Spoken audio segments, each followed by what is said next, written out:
Retrobella here, reminding you about the Tom of Finland movie coming to Edwards, Bakersfield 14 on Saturday, May 12th at 7:30 p.m. in Bakersfield, California. The artist Tom of Finland shaped the fantasies, art, and fashion of a new generation of gay men. Tom's story is one of love, courage, and perseverance that stretches from World War II to his struggles in California. Tickets are pre-order only via Gaff Films and will not be sold at the box office. This film is not rated, and those under 18 will not be admitted. Hope to see you there. A little dab will do. And you'll feel it a few hours later, too. Warning for underage listeners. This is an adult-oriented podcast. There will be frequent references to kink, sex, crude language, and various other grotesqueries. If you're under 18 and looking for answers and upfront advice about sex, please visit scarletteen.com. Also, for the dude bro listeners out there, this is nerdy shit. Go away. Welcome to the Gotham Press Podcast. This is a verbal orgy about anything like the Grafenberg spot, The difference between Star Trek and Star Wars, the finer points of throwing a pair of floggers, and just whatever the hell we find to talk about. That said, if you have a desire to learn these and many more kinktastic nerdgasms, stay tuned. Welcome back, everyone. This is awesome, and Gotham Press is recording once again. Tonight we have that guy, my co-host, I guess, Greedy. I've been degraded to co-host. I don't know if it's degraded so much as Demoted? it will be an improvement for you, though. Just cut my balls off right now, why don't you? I mean, emasculated. Maybe that's it. You still have balls? Surprisingly, yes. My mistress has allowed me to keep them. But hey, Greedy, we got a guest. Dude, where'd you come from? Well, the standard answer would be my mother's vagina. Now I'm thinking about your mother's vagina. Huh. No, Greedy. Is it wrong that I'm thinking about his mother's vagina? Greedy, not everybody has an older woman fetish like you. No, not everybody does. It's a shame. Anyway, welcome to the Gotham Press and Greedy. Who are you, good sir? I'm Rob Redland. Rob Happy Redland. to be here. And we're happy to have you. So, Rob, what brings you to our humble abode? Just decided to come in and join the podcast and have a little fun with you guys. Thank you for coming. As Greedy is trying to find the next thing to say. No. I was resetting my counter. God damn it, Greedy. Fuck you. Last episode, the count was 38. They have no idea what the count's for. Nope. Maybe somebody will pick it up over time. Fuck. I'm not going to let anyone know, just you. Fuck you, Greedy. Mm-hmm. That's at least 2 fuck yous in the last 30 seconds. That's not the counter. That's not the counter. I'll keep count of that one, though. Maybe that could be a new fetish. I hope not. I'm cutting that out. I'll be a sport. No, I won't. Our listeners will love it. No, not at all. At least leave in the part from I'm cutting it out till this point right now. Anyway, we will see. All right. So I put out there on the Gotham Press group on FedLife for questions for this episode. Basically, ask and we shall answer. And we did get some questions. We did. They all came from our most repeated guests, I guess. Most repeated, most revered, most honored. Yeah. It's all the same guy. Yeah. Shock Doc. Shock Doc, you're freaking awesome. That you are.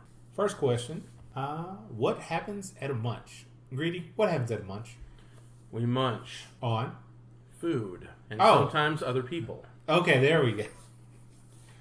No, What? a munch is a rather vanilla get-together where people from the community get together, ergo get together, and have dinner or lunch or whatever it is in your specific area. In our case, we get together at a local restaurant. It's all in vanilla clothing. It's all relatively quiet. We reserve a private room, and we have dinner. We have discussion. We talk about events and business going on in our community and the surrounding communities. It's a way for everyone to get informed on what's happening in our areas and truly understand how big and how well connected our group is to our sister groups and those in the outlying areas. Good to know. So, Rob, how long have you been in this whole lifestyle? I don't know, going back. It'll be like May, maybe June when I first came to this group. Going back when my wife Jennifer and I started to play. I'm thinking 5-ish years at this point. Oh, wow. And you hear things, you read a book, whatever. Let's try this out. And then, speaking of Munches, we really thought, no way in hell there's anything in Bakersfield. Only to find out, holy shit, there's things going on here. And like I said, like May, June will be our first time. I remember remember going to the first Munch like it was yesterday. In fact, because Captain Awesome and I sat there, and he was the first we talked. So that would have been 3 years ago then. No, 2. It'll be 2 in basically summer. 2. It just feels like I've been around here for 3 years. Well, no, because I've only been here for 3 years. Well, Yeah. This April will be 3 years for me, right? You had been here a while before Rob showed up. Yeah. Ah, okay. But so for me, a Munch is a place you go and you think you're going to see this crazy kink circus, but it turns out it's just regular people. Yeah, I was horribly disappointed when there wasn't an orgy going on at my first Munch. Real quick, Rob, you said you learned from a book. Tell me that book was not 50 Shades of Grey. And no, I would love to tell you that it wasn't. Oh, no. But I have to say, especially with the movies coming out, it wasn't taken as the Bible, but at least it's the gateway to get people interested. It was something more mainstream to find out things like that. And then going back through my history, I think of, people joke around, ooh, whips and chains, kinky. But I never knew anyone who actually did anything like that. It was always just some joke that... Well, you didn't know they did it. I would be willing to bet that you actually do know people that did, but they never let on to anybody else because they were too mortified that they would be looked at as freaks. And looking back at now, exactly. But yeah, there was absolutely nobody I knew that would at least admit or talk about anything like that. So it was one of those things that for the longest time you sit there and say, well, haha, funny, but like nobody does that. Mm-hmm. Or maybe if you're watching porn, you might see something and go, well, but that's just porn. That doesn't really happen in real life. Mm-hmm. Then as things evolve and you get into lifestyle and you find out, well, no, that's, a lot more people do that than what you realize. Yeah. And that actually kind of leads into the second question, which was, how likely am I to be outed at an event in public? That really depends, in my opinion, on the group that you're with. If they're a group that is well versed with kink and with lifestyle in general, then your odds of getting outed with that group are far less than if you, say, go out with a couple of random friends that you just told, hey, I'm a kinky fucker. So if you go to a Munch, go to any sort of meet and greet, you're probably not going to be outed. There may be some conversation, sexually involved or adult content, but in general, it's not going to be anything that a random group of adults might not say anyway. Is that your experience, Rob? I mean, at this point, yeah, and like I said, we've gone to a number of the Wednesday vanilla meets as well as Munches and things, and again, if you're looking for something, kinky circus-wise, you're going to be disappointed.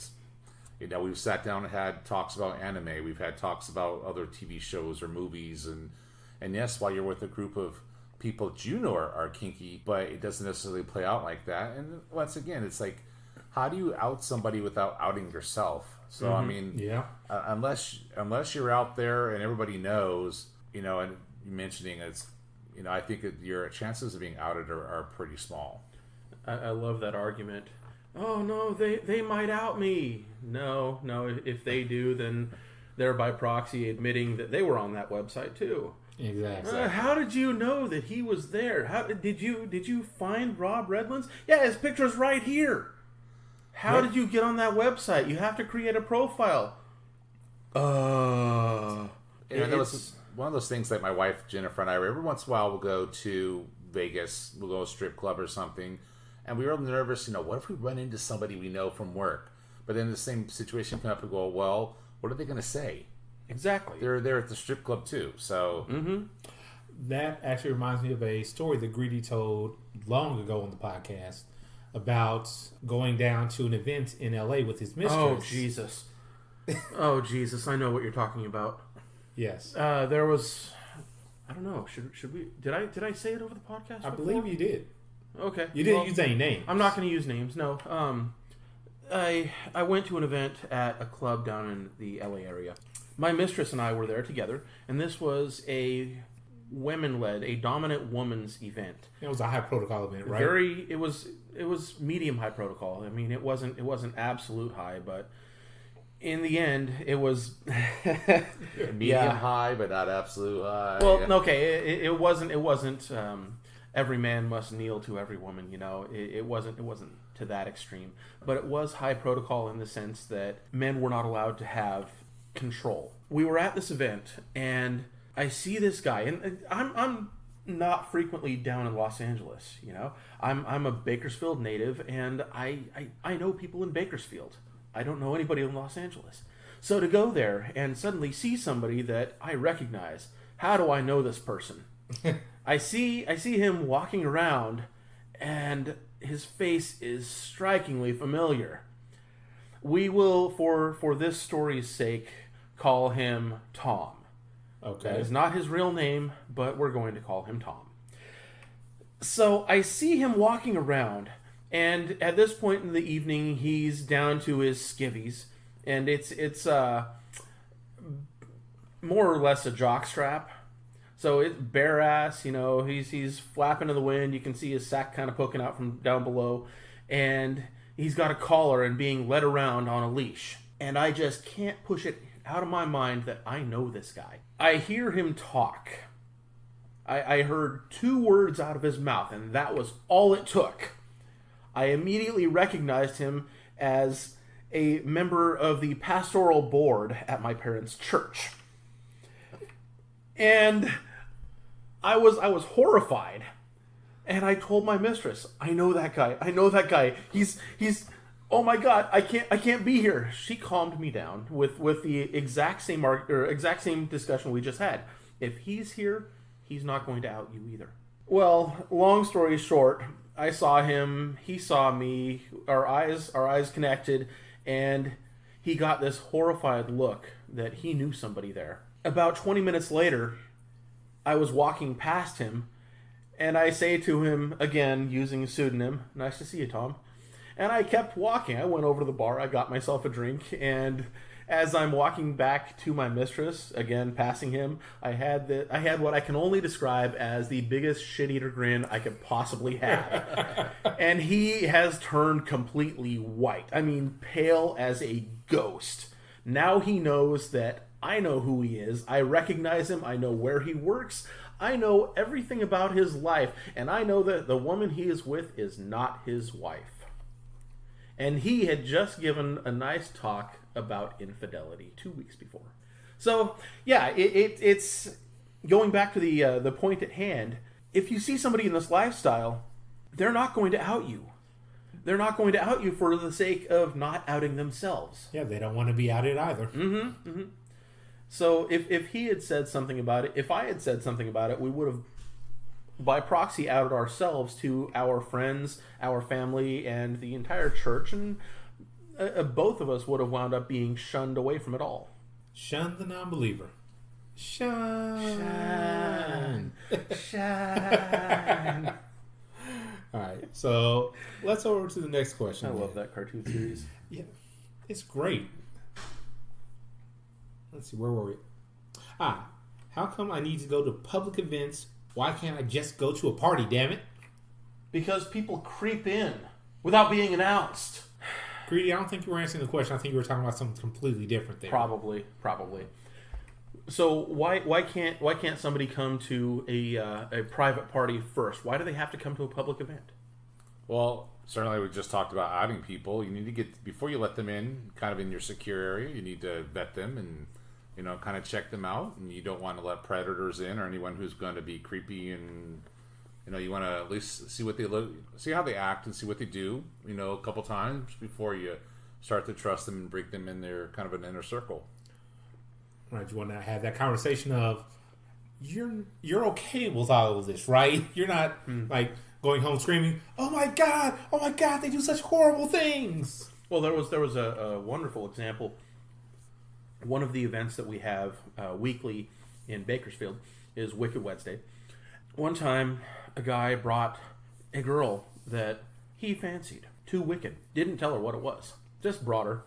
She found out what it was. I mean, the discussions were, somewhat adult, and she was very quickly becoming uncomfortable with the whole situation. Then she, heard somebody else talk about it and asked one of the other people at the event, what is this group? A couple of people gave the guy that brought her a look of, what the fuck are you thinking? The person that answered didn't know that, wasn't okay to, just randomly blab stuff, and told her, oh, this is the kink group. She left, and the guy that brought her never talked to her again. Well, she never talked to him again. So it's good protocol to tell your guest what you're bringing them to. Yes. Oh, that's... Well, one of the rules in the lifestyle, don't scare the vanillas. So, yes. When you bring out, and you got to bring somebody, you got to clue them in, and really do your own vetting first to find out if they're going to be okay. And that actually brings up another point. With our group, it's not necessarily like this with other groups down in Los Angeles. There's public play spaces, so they'll let anybody in with the sign of a waiver. With our group, it is a private play space, so the only way you're possibly getting in is by going to these vanilla functions first, meeting the group, like Awesome said, proving that you're not a creeper, and then getting an invite. You got to do it. Yeah. Do not be afraid to talk to people when you go to these vanilla events. That's how you get invited to things. And don't show up with 5 minutes left in the event and say, hey, I'm here, where's the party? Because that's not going to happen either. Yeah, I've seen people do that. It's not a good look. Mm-hmm. That's a look of, what do we call it? Desperation. Please, I'm here, suck my cock. And there's kind of a funny story I know I shared recently, but we went to my wife and I went to a Wicked Wednesday, and we showed up a little bit early, and there was another car of people who pulled up next to us, and I don't know who they were, but I recognized them as part of the group. But my wife and I look extremely vanilla. I usually wear a shirt and tie to work, and I didn't see a reason to change. And my wife dresses usually nicely for work, and she didn't change either. So we're looking relatively suburban.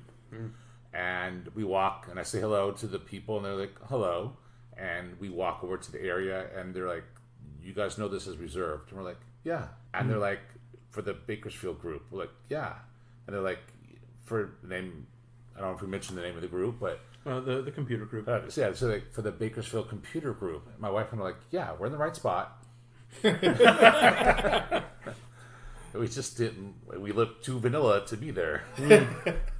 It's surprising for Bakersfield that anybody looks too vanilla to be there. Yeah. Well, and that's the thing. When you're going to an event, especially a public event, there's no such thing as looking too vanilla. You wanna blend in. Compared to my days where sometimes I look Walmart fabulous, but which at Walmart I blend right in. But on these nights, no, I was just looked like a business whatever kind of guy showing up to the place, and apparently didn't look like we belonged. Well, you can never be too sure, This is true. Because there have been those times where randoms, vanillas from a table away, lean over. So, what exactly are you guys? Oh, I remember that happening at our previous Wednesday spot. I always enjoy messing with those ones. We're the Society for Humane Animal Slaughter. Or, just some random bullshit that they're never going to believe. And if they do believe it, it's all the better. We're people that go around washing people's cars and then leaving parking tickets on them just to see a laugh. I would love it if at some point somebody asked, we gave them the true answer, and then like half the day was like, finally, my people. That could be fun. Sadly, that's probably not going to be the case, but No. it would be amazing if it did. Yeah. Well, the other half of the table would absolutely look shocked because they didn't know what was going to happen. They weren't in on it. Then suddenly they feel like they've been outed. The other half rejoicing, yay, yay! Half the group runs away. Oh my God, freaks! As they go home to stroke their own toys, like, don't worry, nobody will ever know that I use you. I'm going home to condition my leather. I love this group. It's great. Let's move on to the next question. What are good resources for purchasing my first kink toys? For what? For purchasing my first kink toys. Oh. There's this wonderful new invention. It's called the internet. Yeah. Good venues, good sources for purchasing kink toys. First off, I would, if you're just getting into it, I would encourage not purchasing a $300 or $400 flogger because you're probably not going to use it right. You're probably going to hurt somebody with it. And that would be bad. That would be very bad. That's We do why I not would hurt our toys. Don't break your toys. Yeah, we don't break our toys. I'm sorry. Yeah. I'm. It's okay. Yeah. Don't worry. One day you will come up with your own catchphrase and it'll be amazing. Fuck you, awesome. Hey, I've come up with it. Technically I've been told that I stole that phrase from one of our other community members. Yeah, you did. I didn't do it intentionally. Well, no, but it's still theft.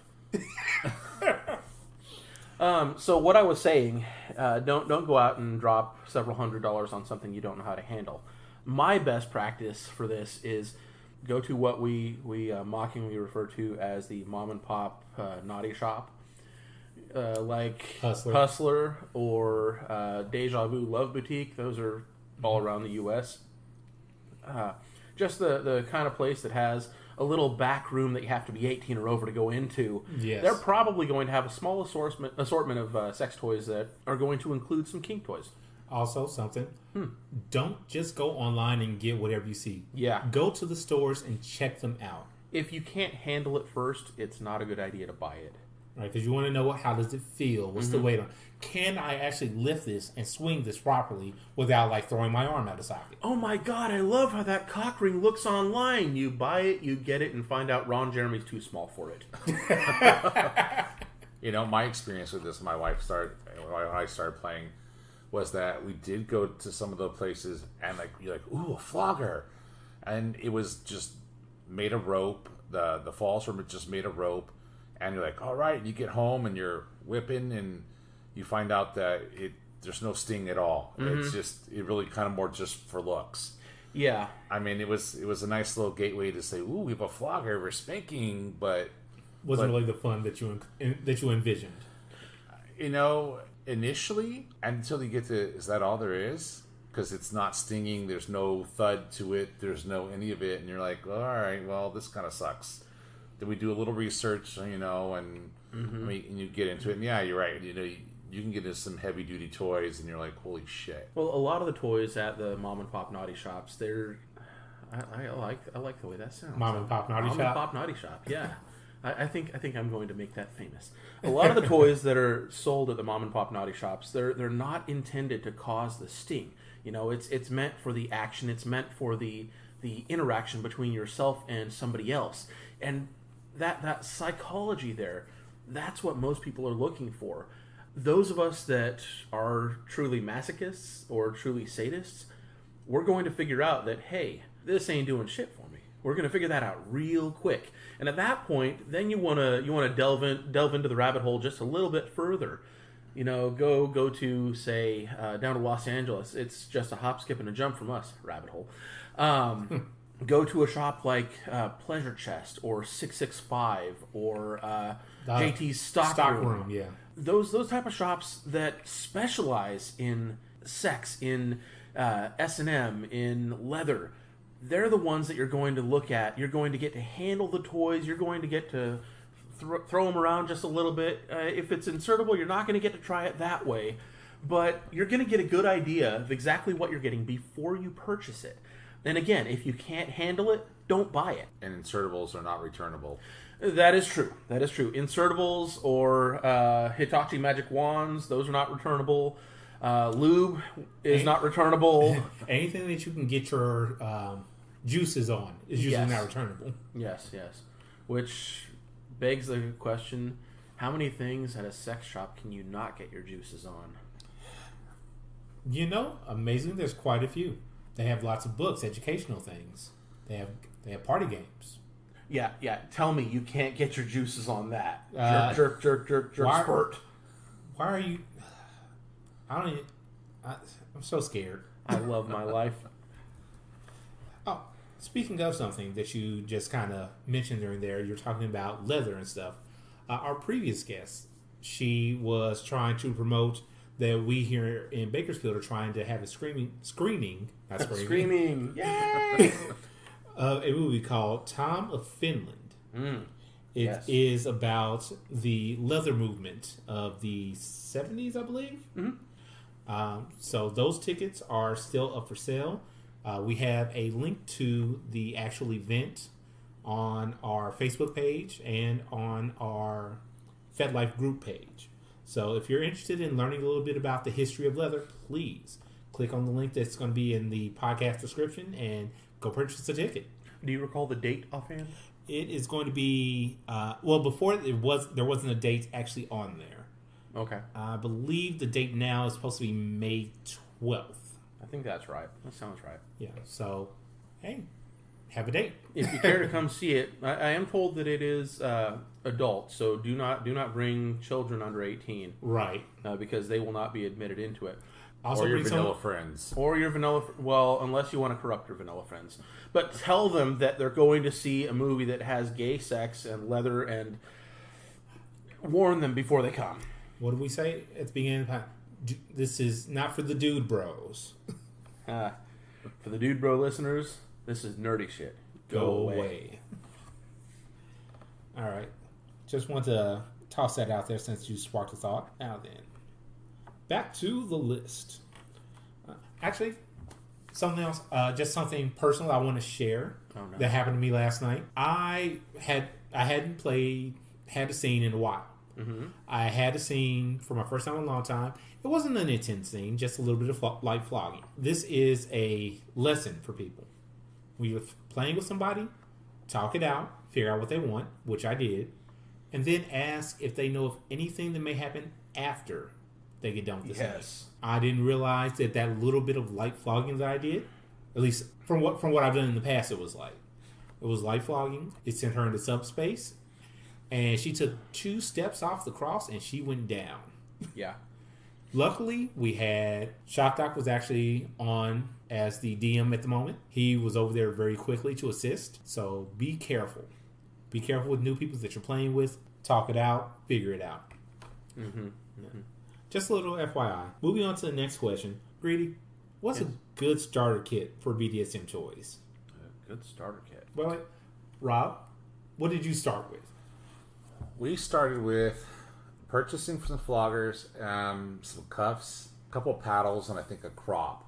And of course, in certain books, the spreader bar was featured. And so there's that. I actually made my own. That was relatively easy and cheap. But we started with the paddles, the crops, the flogger, the rope flogger, which I wanted to put knots in, make that a little better. But the cuffs and things like that. Then we got into a little rope and all there. But I think I'd say some floggers. So let's start with. I'd say paddles and cuffs and a spreader bar would probably be your starter kit because you can do a lot with that combination. So, Greedy, what was your initial setup? My initial setup was what my mistress already had when I first met her. So she had it all. She had a lot of stuff. So I'm really a bad resource to ask what a good starter kit is. If I had to tell somebody that was brand new to the lifestyle what they should get, I would say you're probably going to want to get some sort of rope, maybe even just rope cuffs, something very simple to restrain your hands. Possibly a bed bondage kit. That's always fun with the newly converted Nellas. Newly converted Nillas. A cheap flogger to see if that's something that you're both into.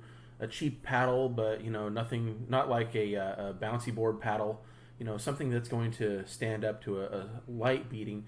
But at the same time, you don't want to drop several $100s into it when you're just finding out, is this what I want to do? Is this who I truly am in life? Right, you don't want to drop that money and realize, I'm really not into this. Yeah. So, Awesome. What was your kit? for me, my initial kit was a pair of handcuffs that I had that I took when I used to do security, and when I left that job, I just kept them because, hey, I like the idea of handcuffs. Those were free to me. Well, they cost me about a year worth of my time, but then from there, mostly just stuff that you find around the house. A spoon, kinkable. Wooden spoons are great toys. I didn't buy a toy until I got my first flogger, in which case it was at an event back where I used to live, and they said, hey, here, let's give us this amount of money, we'll give you this kit, and there you go.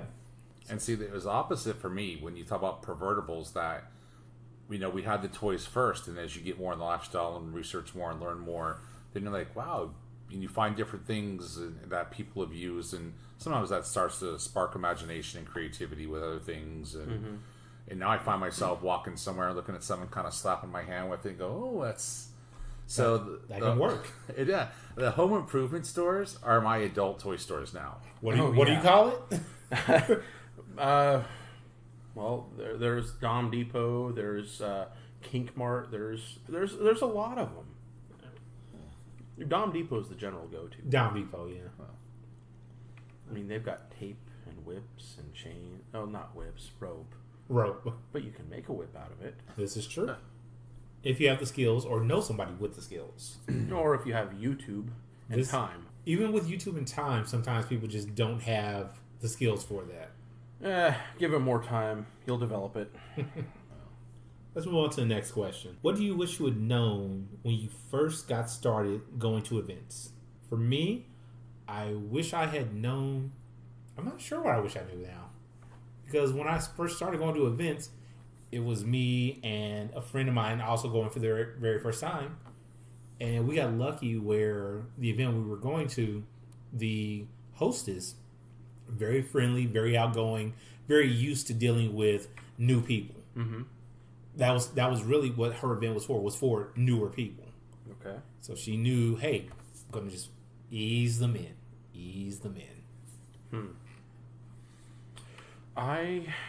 You wish you knew what CBT was. No, actually, I'm very, very glad that I didn't know what CBT was at the time. It made for a far more interesting and unexpected first scene. I wish I'd known that the people that I was getting involved with would become such a wonderful part of my life.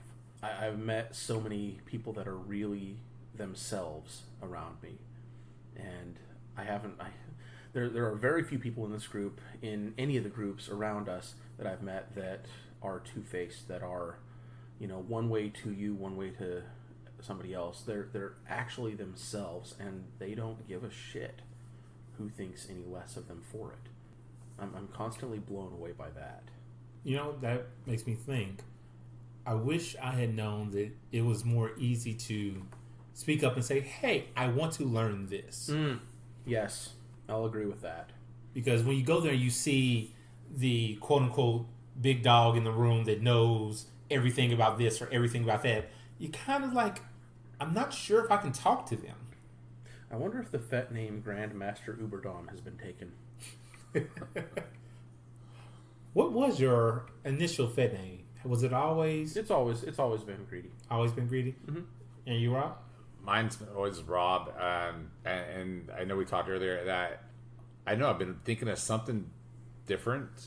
Not that the name isn't okay, and I see people changing the name, and I don't know. I just, to myself, there's just nothing that pops out that really says me that I need to change my name to that. Right, and it's nothing that you have to force yourself to do. No. Yeah.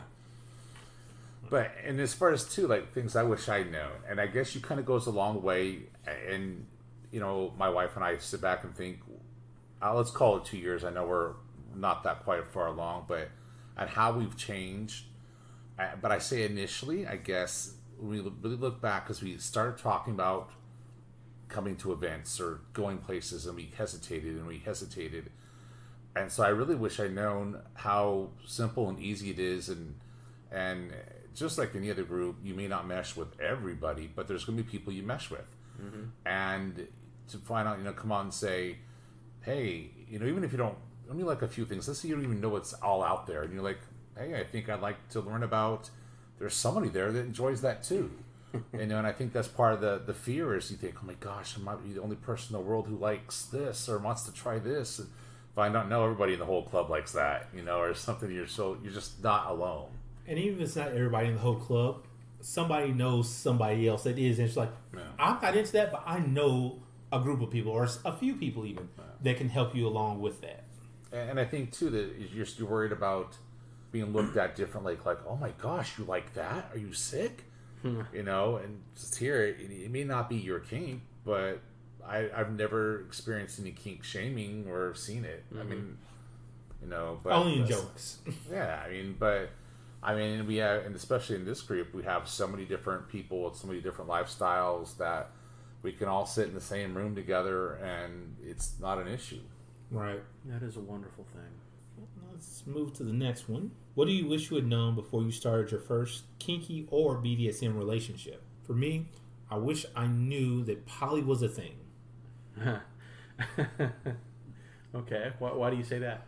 Because that first relationship I was in, I was thinking, okay, I have to be everything for this person. And it really, when I saw how there were more poly people in the lifestyle and how they interacted with others, like, oh, hey, but you're with that person. Why are you going with that person as well? Well, because my first person doesn't like this, but my second person does. Yeah. And that's okay? Yes, that's okay. Okay!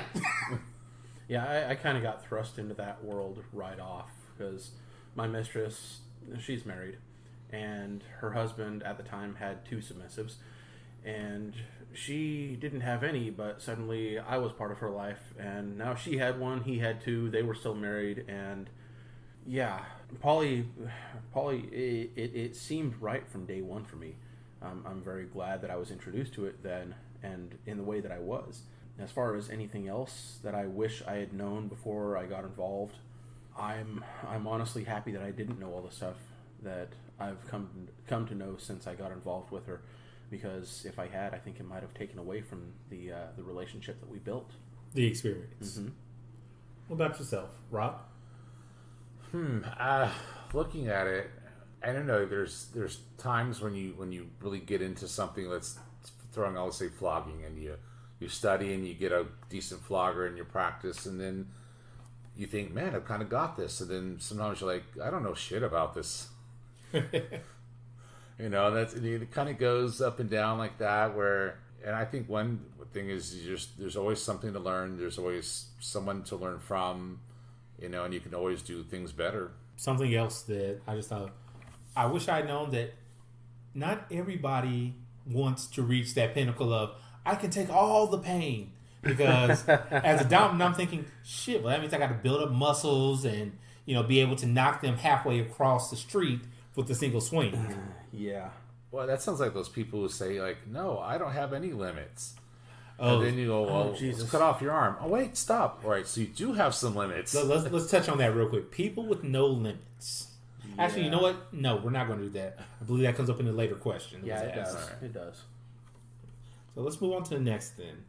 Do I have to dress like a biker to be considered a real dom? Yes, you absolutely do. Do not listen to Greedy. If you're not decked out in leather, as is commonly the joke, assless chaps, because chaps are assless.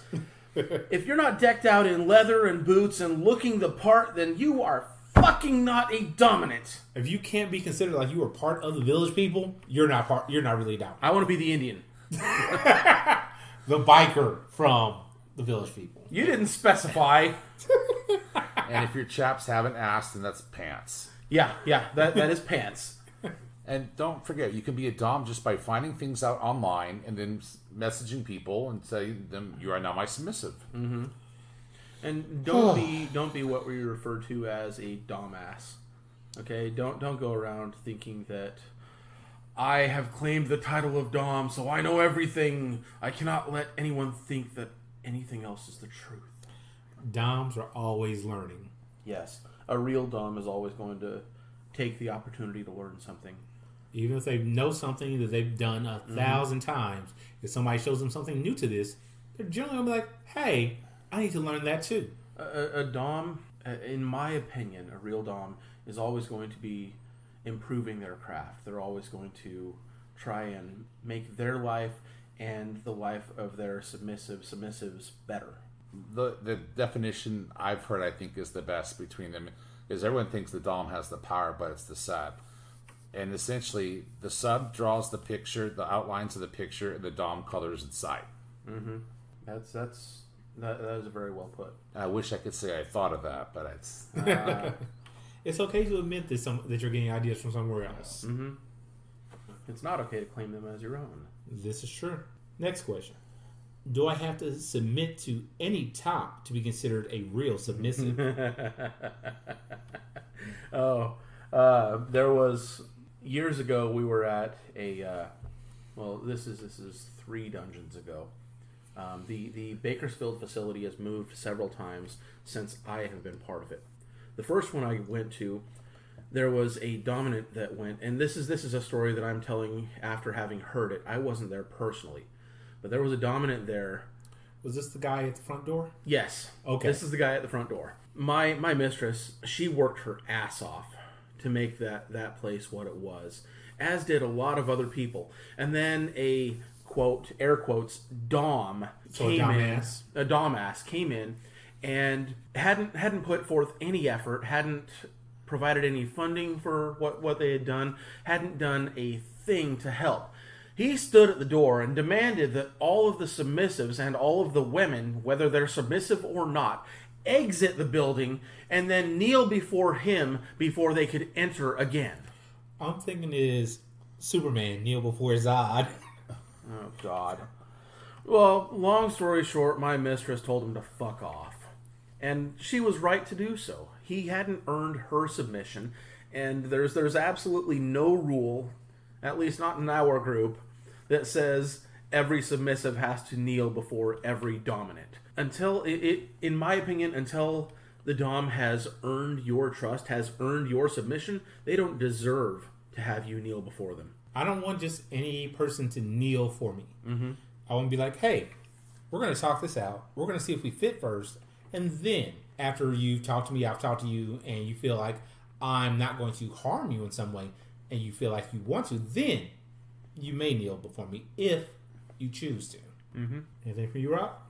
No, I mean, I concur. It's just, and it's one of those people, again, who walk in that they're Dom God and everybody owes them something or needs to listen to them. And it's funny because in a lot of places, like if a guy if a vanilla guy walked into, a Starbucks and said, ladies, I'm your gift, kneel down, whatever. Now you're all my girlfriends.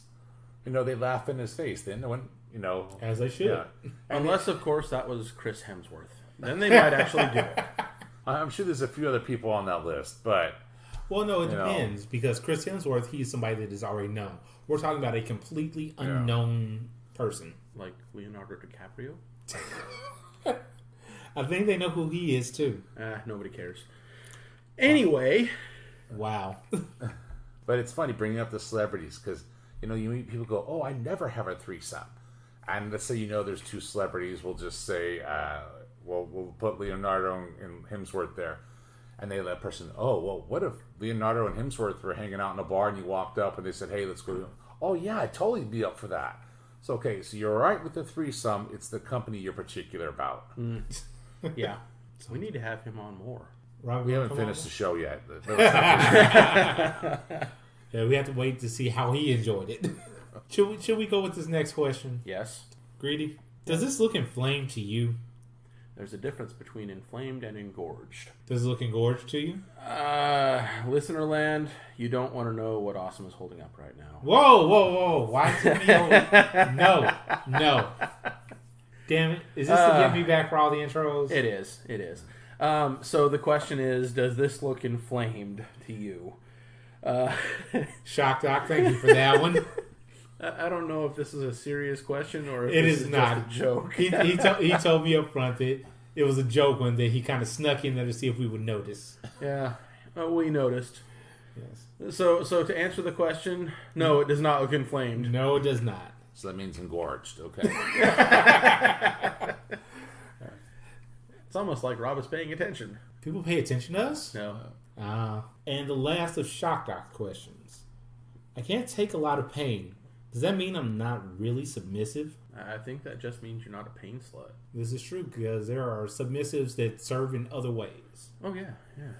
One of my best friends in the Fresno community is a service submissive. And real quick, what is a service submissive for the listeners? A service submissive is somebody that's not necessarily into pain. Matter of fact, he's visibly shaken and turned off by it. His kink is serving tea or kneeling or doing cleaning or things that make other people feel happy. You don't have to be somebody that's into whips and chains and ball gags to be a submissive.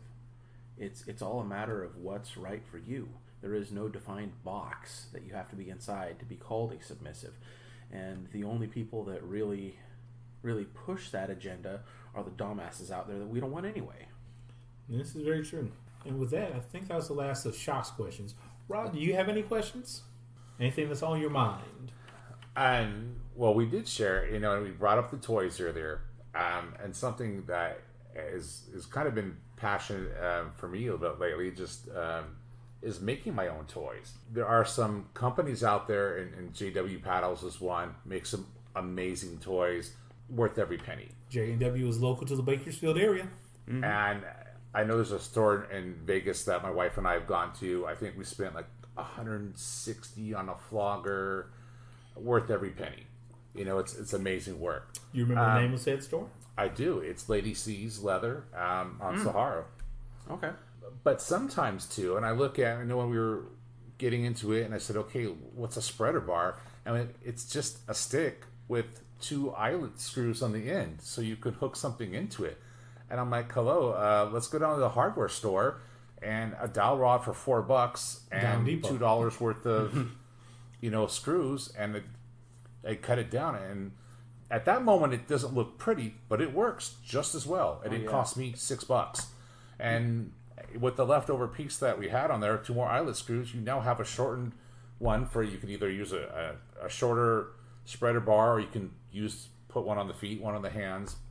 It does the exact same job, and you can paint it, you can wrap it with rope, you can do whatever you want to pretty it up, but it works just as well. And with some basic tools, all you need was a saw. And half the time with those kind of stores, you can grab a saw off the shelf and cut it yourself right there in the store. Another thing that you might use the short piece for, get some Plasti dip it into it. You've got a rubber handle on one side now. Round over the other edge just a little bit, you've got a dowel. Yeah. There you go. Cane. And that's where I think when we got into some toys, we talked earlier about, like, the first flogger we had was the rope flogger, and now we've graduated things, and I've started making some of my own stuff, and it's a mix. Like, I've made some floggers that I pat myself on the back, they're pretty darn good. My wife ends up usually being the test bunny for most of my stuff initially. I think she's okay with that. And sometimes she's a little worried because she's like, "What is that?" Okay, but I think part of it too for myself, it's a way to be creative. It's kind of like that downtime where some people like reading, some people do other things, and I go to the gym, but this is a way for me to be creative. It's something fun. A lot of times it's a challenge where I see something and say, can I recreate that and do it well and have it work? And other times too, you're making it, you can customize it to whatever colors or size or that you want. Yes. And so I think some of the floggers I just made, $10 worth of material. You could sell it for $100. Well, I don't think it's probably 30 or 40, but some of these, when I'm looking at a spreader bar being $40-$50 and I made it for $6.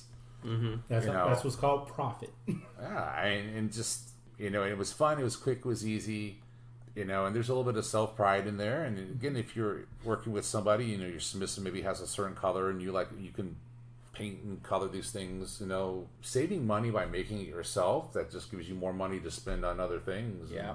Like trips to events. Yeah. Mm-hmm. I mean, I think Dollar Tree is a great place. You talk about pervertibles. Oh yeah, that actually makes for really good private parties. Like with our group, it's been a while since we did this. I think we need to do it again.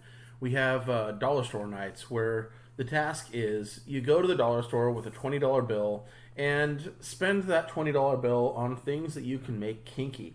And you don't want to do something, you know, as obvious as a wooden spoon and a piece of rope. You know, you want to get creative with it. You want to do like take a mop and combine it with some saran wrap, and suddenly you've got a thuddy impact thing that it looks absolutely oddball, but it will work. effective.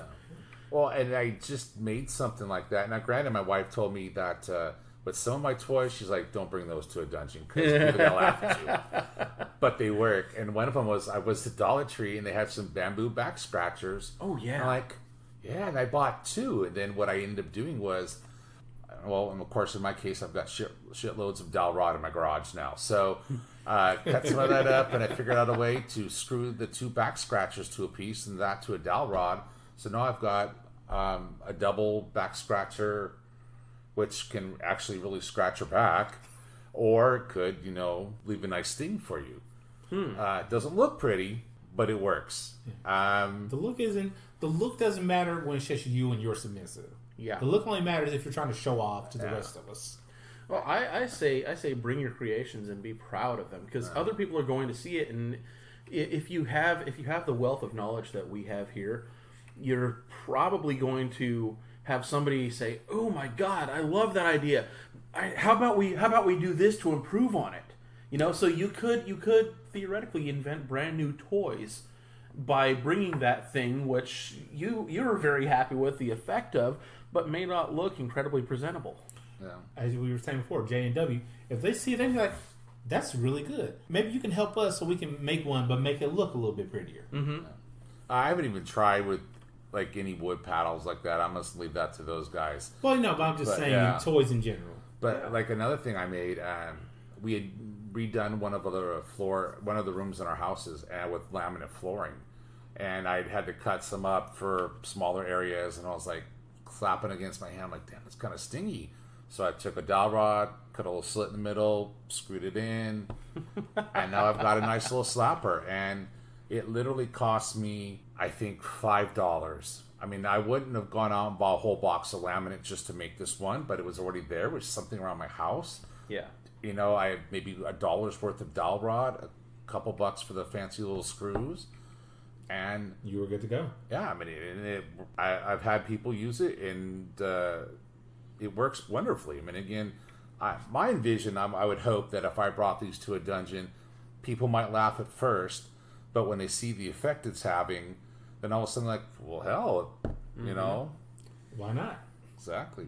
Real quick, I just want to break in here from our last podcast.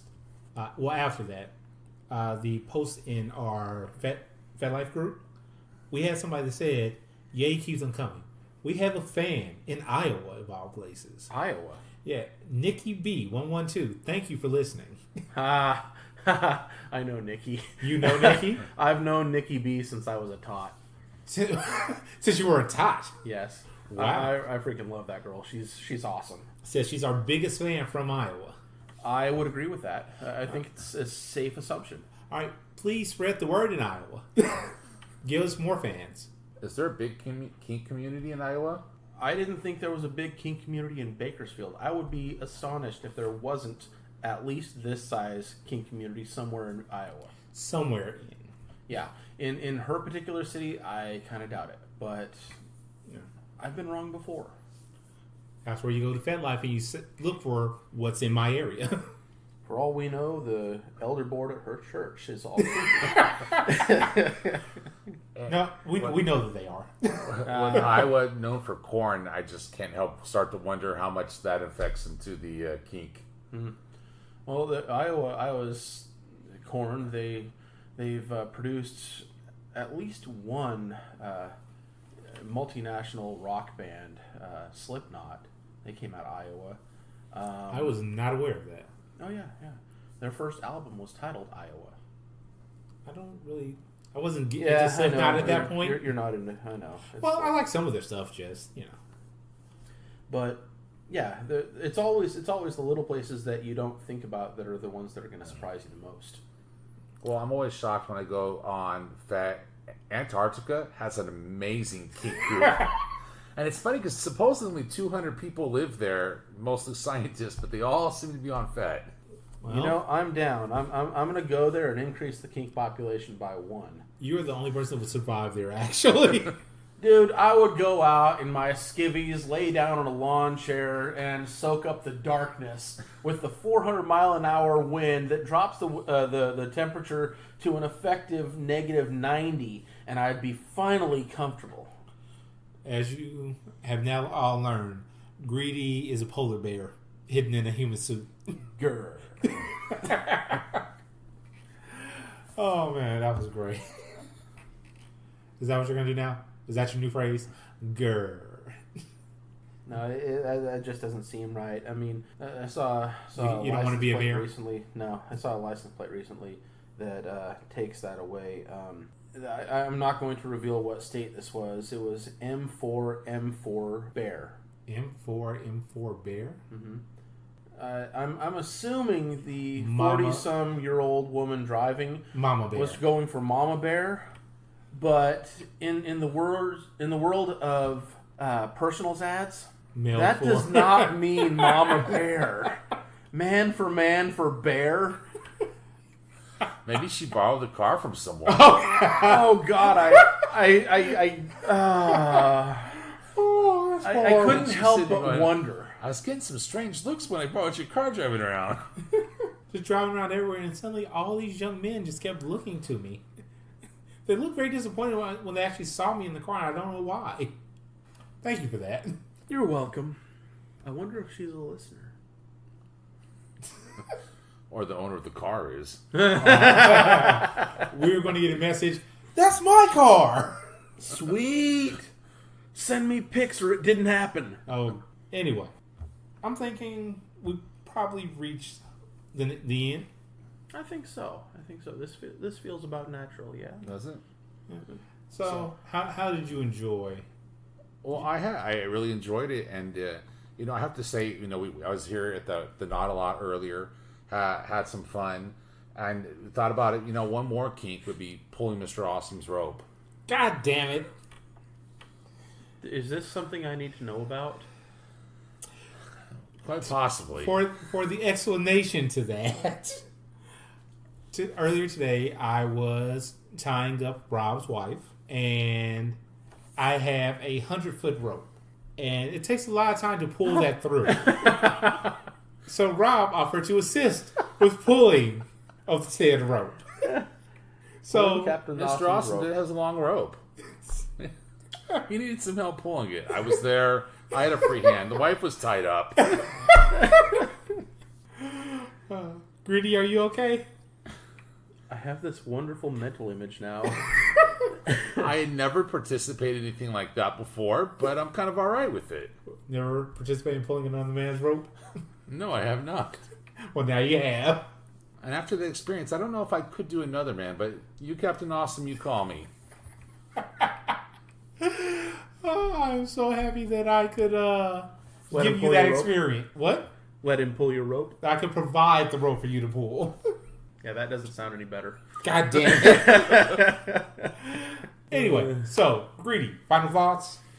I very much enjoy the stuffed mushrooms I made before tonight's episode. They're yummy. Final thoughts from you, Rob. I enjoyed being here, and thanks for having me. Thanks Probably for being bad happy. choice on your guys' part, but I've had a good time. I don't know. I think we'll have to let Listenerland decide whether Yeah. or not Rob comes back. That's true. And then they're going to have a contest. Who did they like more? Shock or Rob? Oh, don't do that. Don't do that. no. No, that's a bad idea. That is a... No, what'll happen is we're going to get voted out and they're going to have the podcast. You're going to get voted out. I'm the one opposing this. You're advocating. Anyway. Oh. And final thoughts from me. I enjoyed it. Thank you for coming. more than welcome to come back and join us once more. I got nothing else. Don't break your toys, people. You want them. Dumbassism is not okay. This is true. This is very true. And the fuck you count is 2 for Captain Awesome and 1 for... The other count's 14. Well, less than last time. Far less. Way to go. And with that, we are out. Peace!